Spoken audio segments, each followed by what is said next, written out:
Today we are back in the South again. Last time we talked about sharecropping, and it was called Inching Away from Slavery. Now this particular version is subtitled Inching Back into Slavery, and it's about the same period of time from 1865 to 1945. It involves these same questions having to do with nothing but freedom or nothing but freedom. It has to do, again, with the same battleground that we've always been working in when we deal with these things. The Deep South, the emancipated people, the former masters. We've abolished the slave, but the master remains. This particular topic is one that shows you probably as clearly as any I can think of how historical muscle building, by going back, taking a deep dive into the past, can fortify and sharpen and direct your critical activist skills into issues that reverberate right into the moment today. Sharecropping and convict leasing, the subject of their last video and the subject of this video, take place simultaneously. Often they involve the same crops. But convict leasing is not sharecropping. Convict leasing is slavery by another name.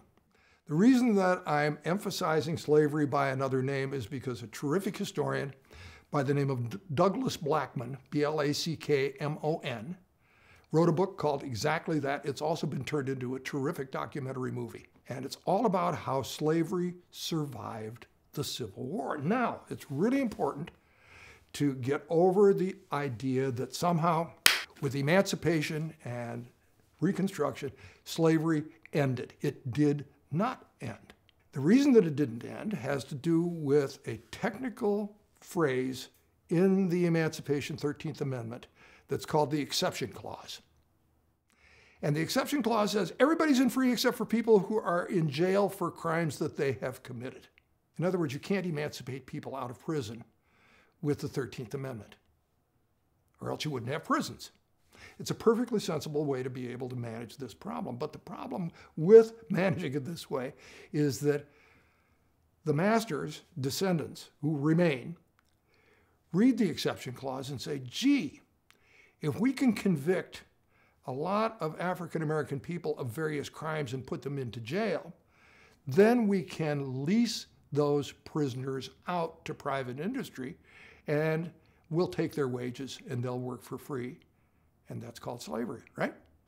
That's what convict leasing is. Now, you've seen enough pictures of convict leasing to see these guys in striped pants and shirts being supervised by white guards with shotguns. This particular picture is a picture that comes from Louisiana.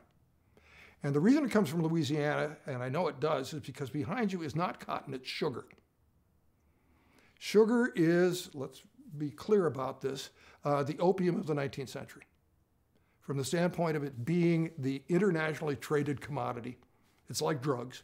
It goes all over the world. It's the new thing that creates raw calories for ordinary people.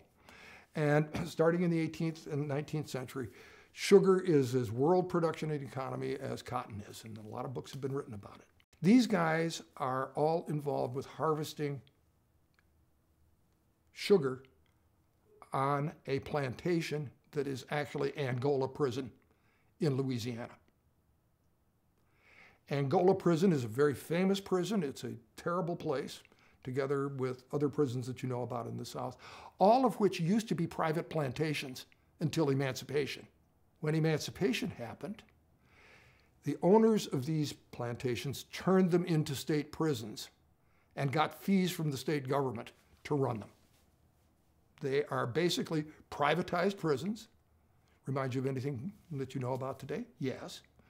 And the men who are working in it are people who have been in prison for debt, who've been in prison for trumped up charges of one kind or another, and who are an unpaid labor force that walks around in chain gangs that use the same tools of punishment that the old master used.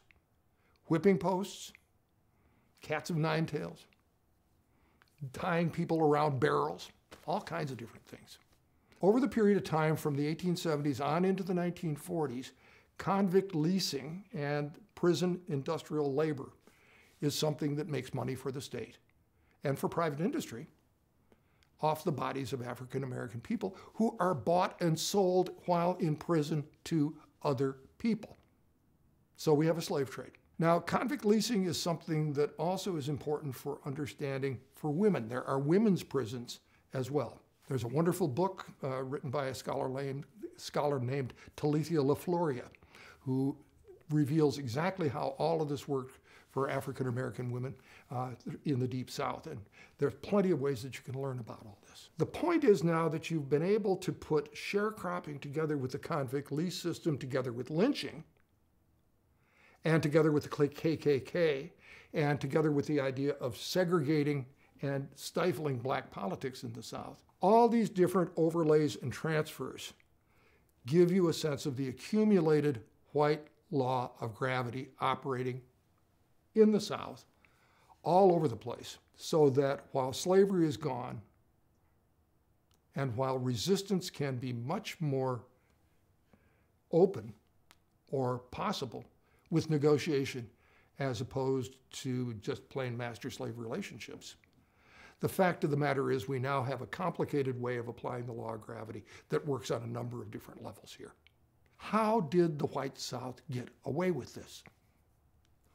Why was there no particular objection, except from African Americans like Ida B. Wells?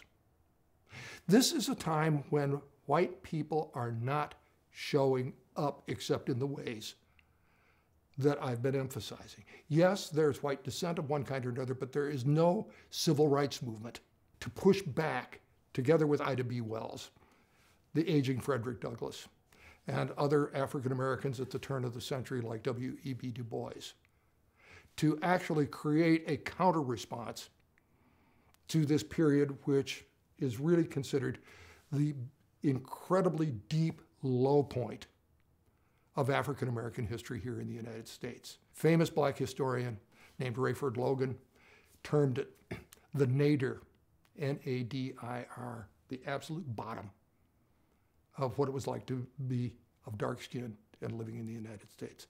This period of time, from say about 1880, all the way on through the end of the Second World War.